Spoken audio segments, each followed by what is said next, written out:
And welcome back to the Hot Lap, and we are talking the enigma that is Lewis Hamilton of late. I mean, we had the Brazil disaster where he normally shines in the wet. We had the fantastic Las Vegas Grand Prix comeback from 10th to 2nd, albeit qualifying was not particularly great.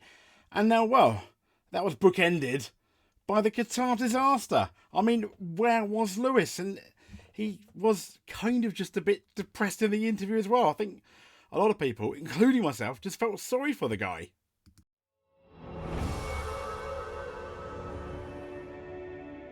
So who was Lewis Hamilton on Sky when they spoke to him? Oh yeah, let's have a look, shall we? Let's talk us through how you found that sprint qualifying. And how did he find it?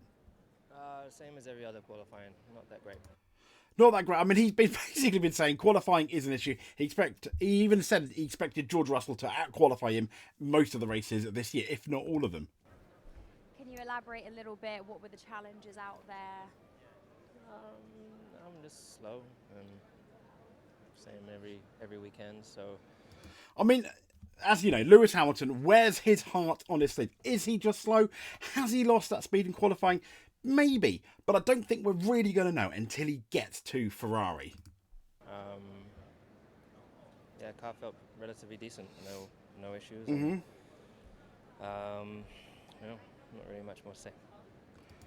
I mean, he's beating himself up there. I mean, look, he's just looks absolutely...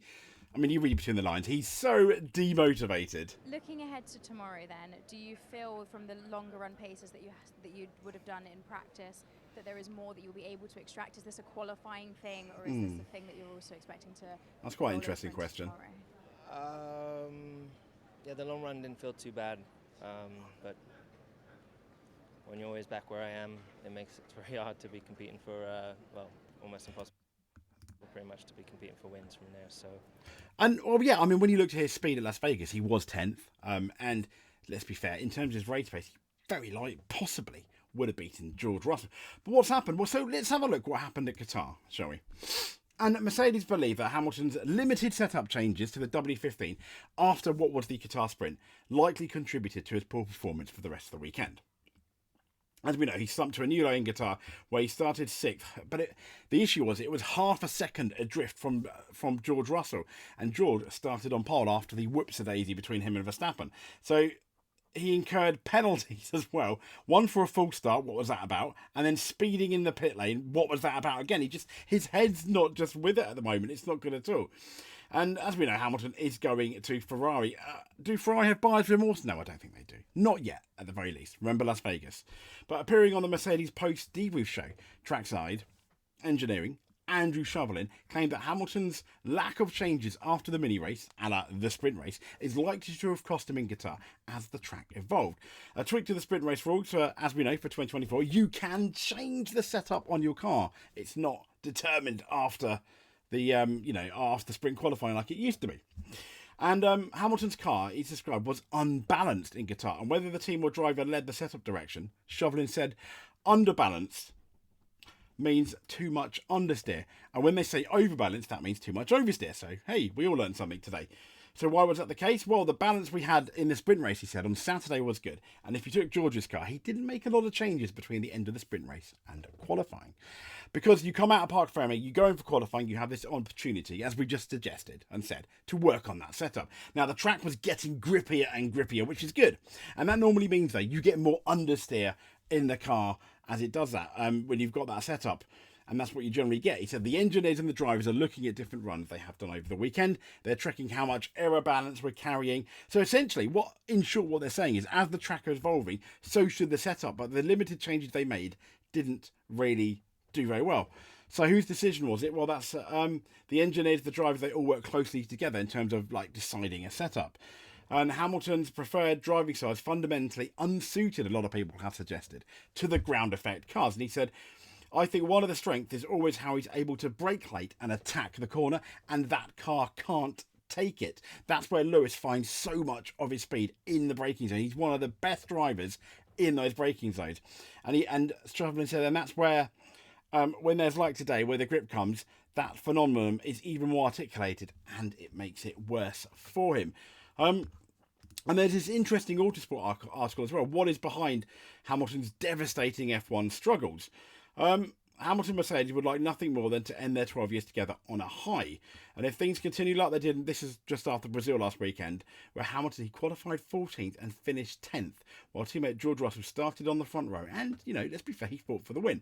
Hamilton's own verdict, it was a crap night, and he even suggested that he wasn't going to carry on racing again, but that was a goodbye, a lot of people feel too. Obviously, some of his pit crew, as you know, Mercedes roll around their pit crew. They, essentially kind of like one weekend they're on, one weekend they're off, because 24 weekends. I mean, that's crazy, isn't it?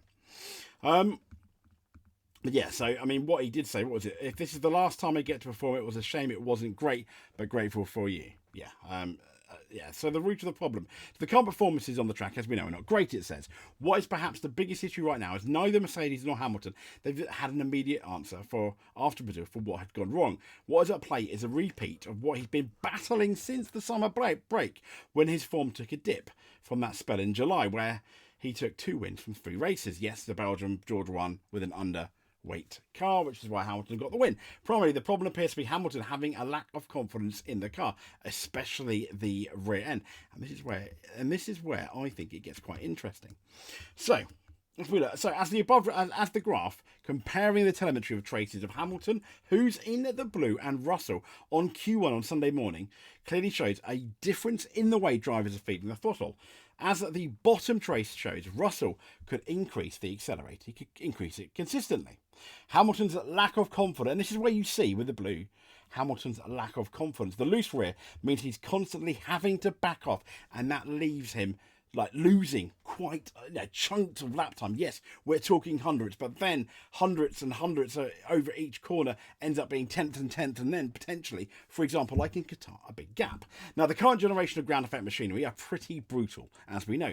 They are super stiff and super close to the ground. They're not forgiving when driving on the edge, and that's what Hamilton likes. Some drivers are better suited to overcome unpredictable balance, but Hamilton is finding himself a bit more kind of like on, He's driving with one hand tied behind his back, so to speak. And typically, when a driver loses faith in the car, loses confidence, particularly with Hamilton and that rear end, where it slides more, it also compounds those tyre pressure issues. So what starts out as, let's be fair, quite potentially a small issue, becomes bigger and bigger, despite the fact that both these Mercedes are identical cars. Now, Andrew Shovelin has explained this week, it's fair to say Lewis was struggling predominantly with a lack of rear grip, and that's something we've seen all the way through these regulations since 2022. He said, if we look at how he